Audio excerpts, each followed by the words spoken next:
ইয়া আইয়ুহান নাস কু আনফুসাকুম ওয়া আহলিকুম নারা,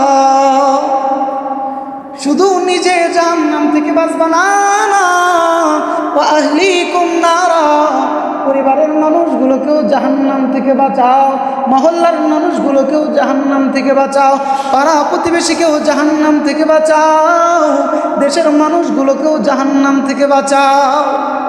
তবে হ্যাঁ, প্রথম শর্ত নিজে বাঁচা লাগবে। আর এই যে বাঁচাবা, একজনের আদর্শের উপরে আসা ছাড়া এই বাঁচাও যাবে না, বাঁচানোও যাবে না। সেটা হলো মুহাম্মদুর রাসূলুল্লাহর আদর্শ। মা আতাকুমুর রাসূলু ফাখুযুহু ওয়া মা নাহাকুম আনহু ফান্তাহু।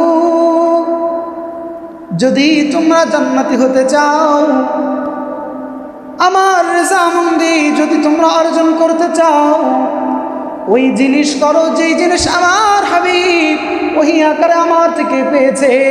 ওমা নাহাকুম আনহু ফান্তাহু, আমার হাবিব সরকারে দো আলম যেই কাজগুলো থেকে তোমাদেরকে নিষেধ করছে দুনিয়ার মানুষ, যদি এই কাজের মধ্যে হাজার নয় কোটি কোটি লাভ তোমরা দেখো, খবরদার ওই কাজের দিকে তোমরা যেও না। ফান্তাহু, ওই কাজ থেকে তোমরা নিজেরা বিরত থাকো।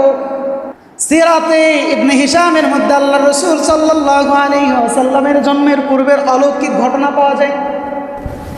মুহাম্মদুর রাসূলুল্লাহ মা আমিনার গর্ভের মধ্যে আসলো। মা আমিনা বলে, এলাকার মানুষগুলো আমার বাড়ির চারদিক দিয়ে ঘিরে যায়। রাসূলুল্লাহর দাদা আব্দুল মুত্তালিব আয়েশা বলে, আমিনা রে, কি এমন সুগন্ধি তুমি ব্যবহার করো? এই সুগন্ধি মক্কার অনেক জায়গায় খুঁজছি পাই নাই। কি এমন সুগন্ধি তুমি লাগাও? আমাদের মক্কার জমিনের মানুষগুলো এই সুগন্ধি নেওয়ার জন্য বাড়ির চারদিক দিয়ে ঘিরে যায়। মা আমিনা ডাক দিয়ে বলে, আব্বা জান, দুনিয়ার কোনো সুগন্ধি আমি মাখি না।